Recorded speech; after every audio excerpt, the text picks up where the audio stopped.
I'm so excited to tell you about the Kroger OptUp app. OptUp is your virtual assistant for healthier shopping. I've been using OptUp with my grocery shopping, and now I'm more mindful as I make food choices for my family at Kroger. What I love the most is how OptUp tracks my household score automatically based off what I'm purchasing at Kroger.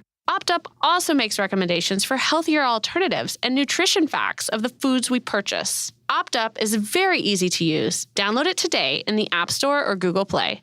Welcome to the Produce Moms Podcast, where we believe there is a produce mom in all of us. I'm Lori Taylor, founder and CEO of the Produce Moms. For 10 years, I sold fresh produce to over 300 grocery stores in the U.S. And today, my team and I are fully focused on inspiring people to eat more fruits and vegetables. This show is just one of the ways that we hope to inspire you and your family to eat more produce and live a better life. If you like what you're hearing on the podcast, join our community of almost 40,000 in all 50 states and over 30 countries by visiting theproducemoms.com/subscribe. And be sure to subscribe and leave us a review on iTunes. Thanks for being here. Enjoy today's show. Hi, everyone. Welcome back to the Produce Moms Podcast. I'm your host, Lori, founder of the Produce Moms, and I am so excited about today's guest. Jaclyn London is the nutrition director at Good Housekeeping Institute at Hearst Magazine. She's based in New York City. This woman has such a resume, so much insight on nutrition, produce, how these lessons and this important topic is being communicated to America. Jackie, she oversees all nutrition-related content across all media platforms for Good Housekeeping Institute. So what that means is she's reaching 40 million plus on a monthly basis in print and digital editions for her job. Prior to her work at Good Housekeeping, Jackie worked at the Mount Sinai Medical Center as the senior dietitian. She studied at NYU and Northwestern University. She is someone that I have had the pleasure of getting to know. I first met Jackie in November 2017. She and I immediately kicked it off. We're going to talk a little bit today about a project that is near and dear to my heart that she is behind at Good Housekeeping, and just get to know Jackie better, all around. So without further ado, Jackie, welcome. Lori, what an intro. Thank you so much. Well, thank you. I am, as I was looking at your LinkedIn page, I'm like, okay, I could read the whole thing because it's such a highlight reel, girl. You're remarkable. Thank you so much. I might have to send this directly to my mother. I think she'd be very excited about it. You should. Yeah, your mom's definitely going to want to tune into this. So, I'm very proud of you. I mean, I don't know if I've ever actually told you that, but when I look at the work that you're doing, and Jackie's the podcast is relatively new. We're still within our first 10 episodes here, and what I'm looking to do as I bring people on to be our guest on the Produce Moms podcast is I'm really looking to connect with people who are truly doing work that matters, and also doing work that is helping to advance, the mission of the Produce Moms, which is to increase the consumption of fresh produce in America. And you're it, girl. You're doing it every day. I mean, Lori, you're doing it. I'm extremely proud of you too. I think this mission of the Produce Moms is incredible, and the message behind eating more vegetables, eating more fruit. I mean, there's nothing that is more important to me, and there's nothing that really needs as much help in terms of getting the word out there about what that looks like and what that means in people's everyday lives. So, kudos to you. This is so exciting. Well, thank you. And thanks for all your encouragement. So I do have a couple questions I want to ask. I mean, the first thing, with all of the credentials Jackie has, Jackie, you've got a lot of initials after your name. I know that MSRDCDN, does that mean, does that basically translate to registered dietitian? Yes, that all of it basically just sums up registered dietitian and a lot of school. All right. So as someone who's a true scholar of nutrition, I want to ask you, what is nutrition to you? How do you define that? Ooh, what a good question. So nutrition, I mean, I promise you, I am not just saying this because I'm here speaking with you, but nutrition to me begins and ends with produce. I think that in terms of what good nutrition means, the word balance has become a little bit of a trope. I think it's become a little bit more of a kind of marketable statement than it is an actual lifestyle and an actual reality for people. And it's very confusing. You know, moderation, balance, what do those things even mean anymore? They're because they're so hyper personalized to different people and they mean different things to everyone. I think that I try to use the word more instead of balance or moderation. And the reason for that is because it sounds a little bit, antithetical to what we're talking about. But good nutrition is really more vegetables and more fruit. And I think that it's really that simple and also in a lot of ways that difficult, because for a lot of people, it's really hard imagine what it's like to eat more vegetables and more fruit, what it's like to have access to fresh, to have access to frozen, to have access to dried, canned, all of the above. So the idea of incorporating more is a little bit more tangible to me, because I think it means, it's a lot more fun and it's a lot more enjoyable to be able to tell people to eat more of something in a world where we're constantly being given mixed messages about what we should limit all the time. And I think, just sticking to the bottom line, which is more vegetables, more fruit, that's easily the most important, the number one thing that I would say is integral to good nutrition and what nutrition really means. That's great. I love that. I've never really had someone shift from the moderation to the more. I mean, of course, I'm familiar with USDA My Plate, and we utilize that messaging a lot in the work that we do with schools, where we're encouraging children, hey, at least half your plate has to be fruits and vegetables. I fall back on that a lot when I'm talking to children, especially. But I love the more. We're such a society of wanting more anyway. Exactly. So, yeah. And another topic that with the work that we do with educators, I had an educator that we work pretty closely with. Her name's Julie Cates out of California. And she said to me, and it's actually the signature line in her emails, it's not nutrition until it's eaten. Oh, I love that. I love Isn't that. That cool? I do so too. Cool. It's so cool. Yeah. And I love hearing that from someone that's in education, because a lot of it is like we talk about nutrition education, getting the word out there, nutrition communication. Right. Like that's the kind of phrase that people in our field and our line of work tend to use.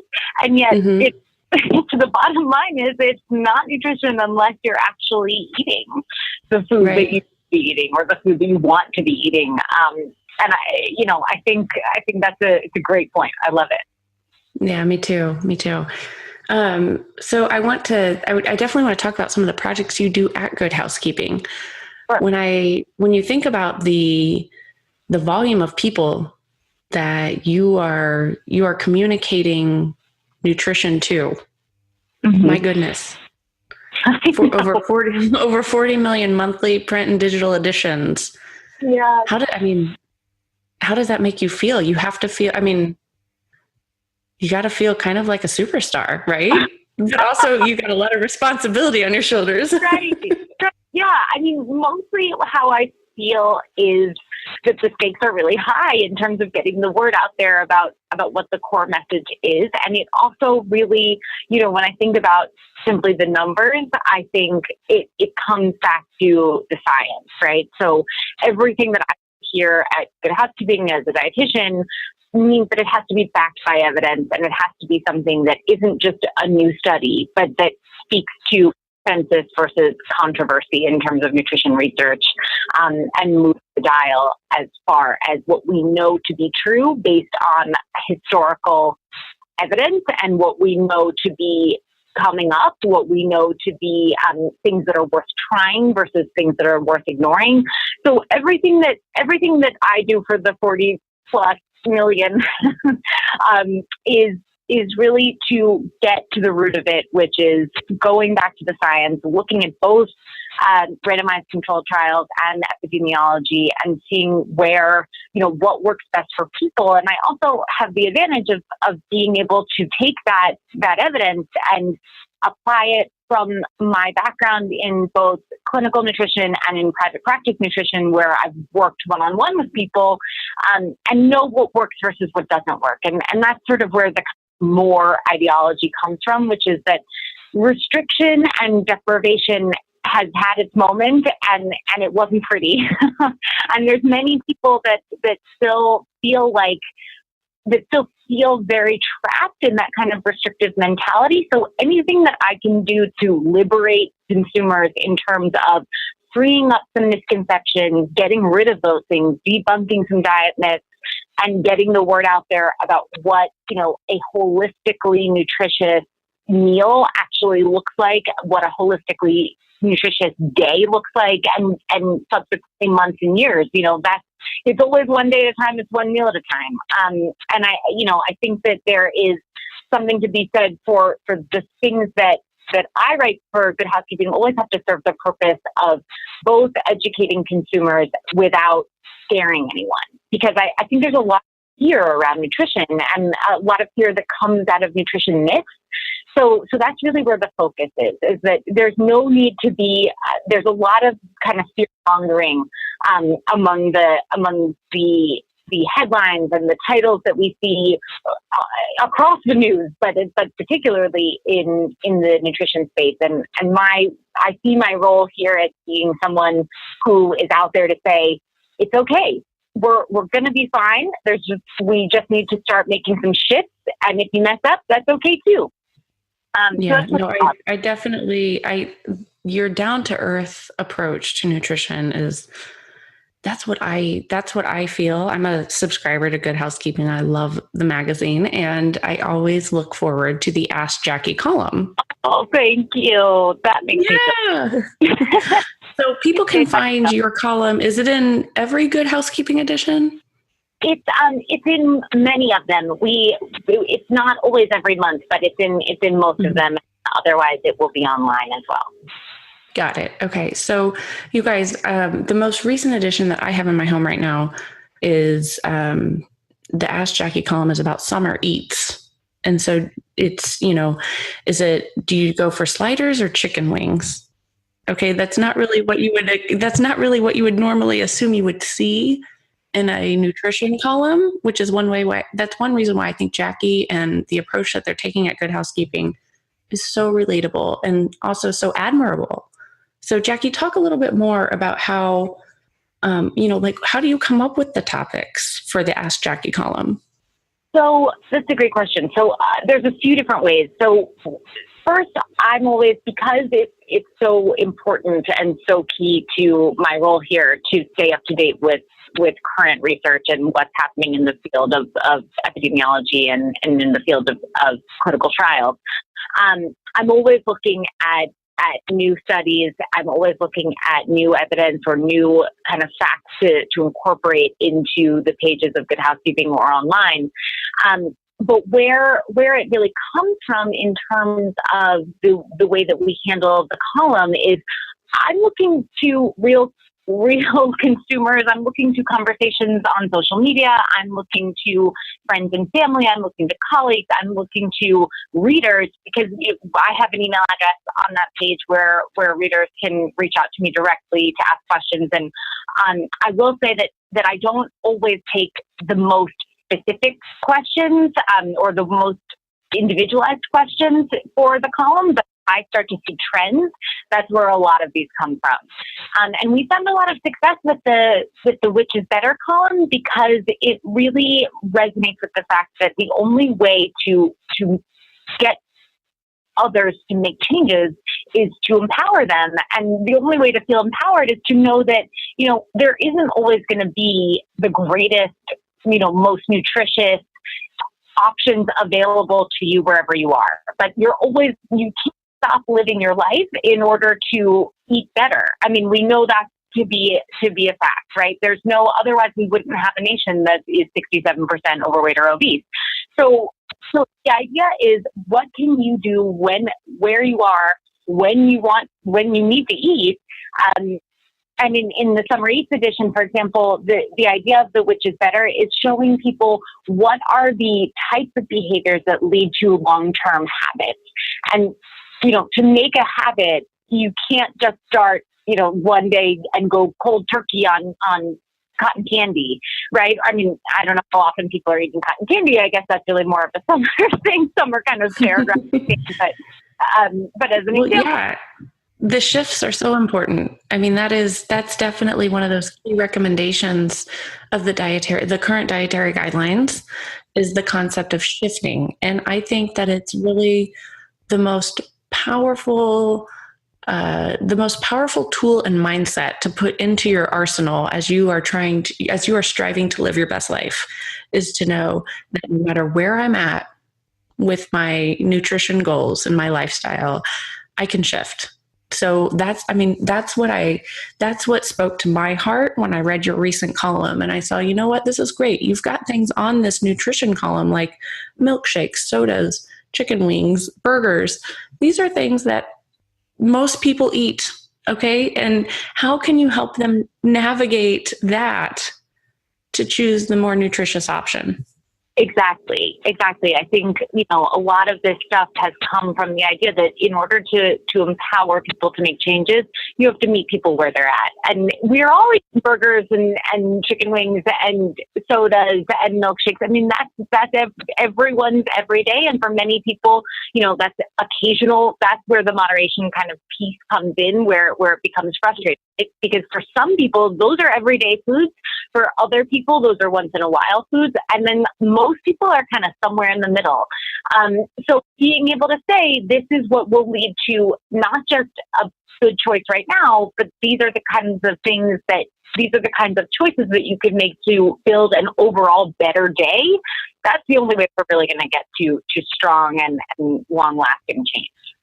That's one reason you're able to connect with the masses as well, Jackie. I mean, very good job to you and everyone at Good Housekeeping on that. So, when most people think about Good Housekeeping, myself included, I'll never forget that day I first met you at the Good Housekeeping Institute and you gave me the tour. And so much fun. It was so fun. Thank you again for that. I know I need to. The wall, when we first walked into, was that the lab? The Good Housekeeping?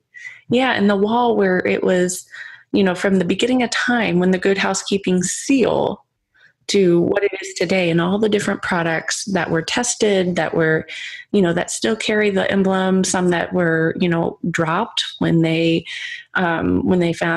either, FDA compliance laws shifted, or after you guys tested it and realized, hey, this really isn't worthy of the seal.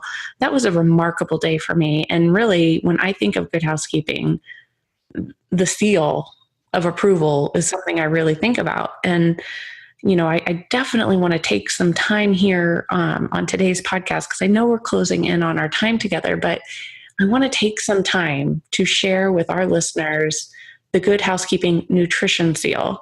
Yeah, great. Okay, tell us a little bit more about that. I mean, you guys, Jackie's a huge reason why this exists. And I think you're going to love it and find it to be just as iconic as the Good Housekeeping Seal that most of you are familiar with. Oh, I love it. Yeah. So the Good Housekeeping Seal has been around since 1909, and we launched the Good Housekeeping Nutritionist approved Emblem in 2016, right at the end of 2016. So sometimes we say 2017, but the emblem is really meant to signify what makes a certain food choice, a certain consumer product, or a category, or even, we're looking at expanding even into different areas of the food industry. What makes a certain food, meal, or snack a better for you choice, given the options that are available to you, and why? And essentially, how does this food choice lead to better habits, better behavior change over time? And it really starts with, the one meal or snack at a time, right? So it's not going to happen overnight. We know that. It's not going to happen from saying, I'm eating only kale this week, right? It's about making the best choice for you in a moment that can help you lead to healthier habits that actually stick. So the Emblem stands for simplicity, transparency, and innovation in a particular food category. And when we say simplicity, our definition of that is twofold. It means is the ingredients list as simple as possible given what this product actually is? Does this product simplify a barrier for me that makes it easier to eat better in a given scenario? So as an example of that, a lot of the things that I used to hear in private practice were things like, I don't have time to eat healthy because I don't have time to always cook dinner for my family. So often it's things that solve that type of problem. Like something that is a great example of a Nutritionist approved Emblem product is our newest Emblem holder is Green Giant veggie spirals and veggie rice. So the idea being that this is already pre-done for you, it's frozen, and the kind of labor of getting the produce ready for you is already done. So now all you have to do is put it in a saucepan or heat it in the microwave. So that's simplicity. In terms of transparency, we're looking for, is the ingredients list true to what the marketing claims are on the product? And that's very core to housekeeping history and the seal, the history of the seal. That's what we're known for, and that's what's of key importance to us, because we don't want to shame people. The idea is not to shame anyone about your food choices. The idea is to just simply be educated and informed and know that when you're eating a candy bar, it's a candy bar versus are you eating a nutrition bar and it's really a candy bar. So the idea is to kind of just get to the core. What does the ingredients list tell us? And are the marketing claims aligned with what the ingredients list is? And in terms of innovation, it comes back to a little bit of that simplicity. How does the innovation in the category, how does your product speak to where the category is moving, how you're trying to move the needle to help people make an easier choice?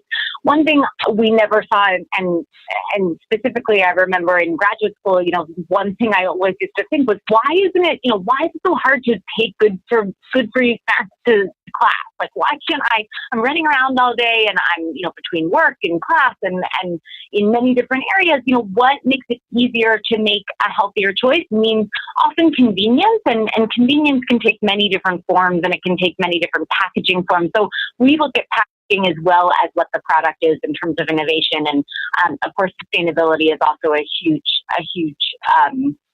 key indicator of what makes a product innovative. So we also look at that. But the Emblem is, we have nutritional criteria for the Emblem. We have, kind of set guidelines, but those are relatively much more flexible in terms of what they mean specifically. So in other words, like it's hard for me to I can't set a sugar guideline across the board for food, right? It has to be, does this sugar value make sense for what the product is? So we look at each product individually and evaluate based on our nutritional criteria and then based on our kind of overarching criteria of simplicity, transparency, and innovation.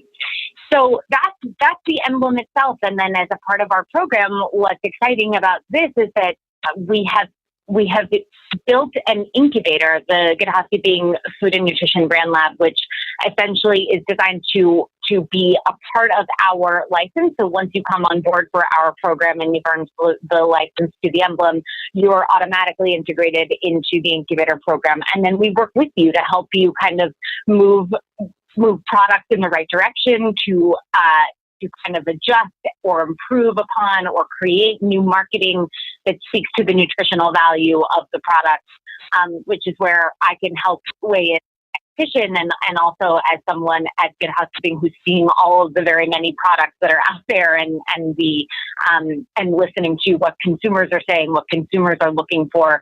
So it kind of merges our unique position here at Hearst, which is to be able to see and identify trends as they're sort of in the making, as well as bring to the forefront, my expertise as a dietitian, which is speaking to the idea of, is this actually good for you or is this just marketing? So we have taken the opportunity to kind of merge those two things, and I could not be more excited about it. It is exciting. I share your excitement. I also see it as great empowerment for, brands, purveyors, farmers, anyone that's involved in bringing a new and innovative product to consumers. This program really empowers all of those producers with the opportunity to tell the story, to immediately get that iconic validation. And then the incubator, I didn't even know about that. That's fascinating. Yeah. I love that. That's amazing. And it's such an on-trend way to help, help bring the best products to market at the volumes that they deserve, So I love that. How long has that been in existence? Is that a new addition to the Emblem, or has that always been part of it? That's been a part of the Emblem program since inception. Because what we found was, a lot of people come to us and we'll have meetings with different companies. All of the labs have meetings with many various people across industries. And what we found is that, there are places where people are just kind of hitting it out of the park. And then there's places where taking this kind of bird's eye view, and I say this as I sit from the 29th floor, I'm looking out on Central Park. It's literally they have the best view in New York City, just so everyone knows. We do have incredible real estate here at Earth, but it it really allows us to say, here's what's happening kind of across the category, but also we have the science backing to say, we see this happening. This part of it may be right or wrong based on what your intent is as a company or as a brand or fair. So that's the kind of thing that I felt like was a little bit underutilized here, and that there was a way to solve this in nutrition, especially because a lot of people in the industry, in the food industry, are looking to speak to that kind of need for behavior change, but are not entirely sure of where to start. A lot of people have a personal story or a personal attachment to the product that they have built or the product that they've designed or the food product that they're trying to bring to market, but they don't necessarily have that kind of the evidence or the science to back it up. And that's not a criticism. It's certainly, it's really a compliment, because it's amazing to be able to get out there and to bring something to market that is new or that is bringing the right intention to something. And I have to say, there's so many critics of the food industry who are very quick to say that, the food industry is making us obese, or the food industry is making us sick. And I don't believe that in the slightest. I think it's you have a lot of smart people out there that want to do the right thing. And just sometimes it gets lost along the way, and it gets lost sometimes because of consumer demand. A lot of consumers want sweeter things, saltier things, more delicious tasting, better mouthfeel types of things that can only be solved with a little saturated fat, right? So there's kind of balance of again, meeting consumers where they're at, but also optimizing products and optimizing food products based on using the right ingredients in order to achieve what would be an overall healthier product. And of course, nutrition is only nutrition if you're eating it. So overall, right. Nutritious foods that people want to eat. Right. No, I love that. And couldn't agree with you more. And as you're talking, I'm also identifying, another just critical barrier that we're all dealing with is that the information highway today, in this digital communication era, it is so clouded with people that have a platform based on passion, not fact. Exactly. And that's where we fall into that fact versus fear. And that's another reason I've got such high regard and respect for what you are doing at Good Housekeeping and what, Hearst as a whole is doing with the Nutritionist approved Emblem, as well as this incubator. Fascinating. Great work that matters. I love it. So, yeah, Jackie, I can't thank you enough for being on the show today. One thing we always say at the Produce Moms is, the produce department is a 100% guilt-free zone. And I think you really drove it home today with how you define nutrition. Thank you so much. I mean, you're incredible. I am a Lori Taylor super fan. I think thank you. And the idea of just making produce more accessible and what access really means, just that kind of bite size. This is the information you need to know right now, and that it's about the fact and not the fear. I love it. It's fantastic. Yeah. Well, thank you for everything, Jackie. Thank you for all that you do. Where can people, how can people find your work? I know you mentioned you have a lot of work that you do on behalf of Good Housekeeping, both online and in print. Can you direct people to those sites? Sure. So on goodhousekeeping.com, most of my work runs under the health tab on goodhousekeeping.com, and then you'll click on nutrition, and my stuff is all there. And often, so I write original content for the magazine, for digital, and then I also oversee a lot of the content that goes up or provide some kind of feedback for it. So it all goes through yours truly, but it will all be under the tab. Great. And definitely everyone look for the Ask Jackie column in your Good Housekeeping magazines. It's like the first thing I flip to when my magazine comes in the mail. Thank you, Lori.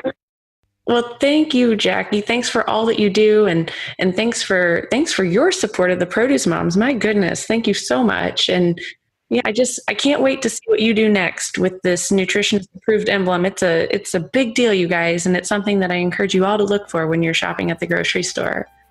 Fantastic. Thank you, Lori. Thanks for joining us on this episode of the Produce Moms Podcast. If you or someone you know would like to be a featured guest, just send an email to lori@theproducemoms.com. We know there is a produce mom in you because there's a produce mom in all of us. Join our community on Facebook and all social platforms. Help us change the way America eats. Thanks again for listening, and we'll see you next time.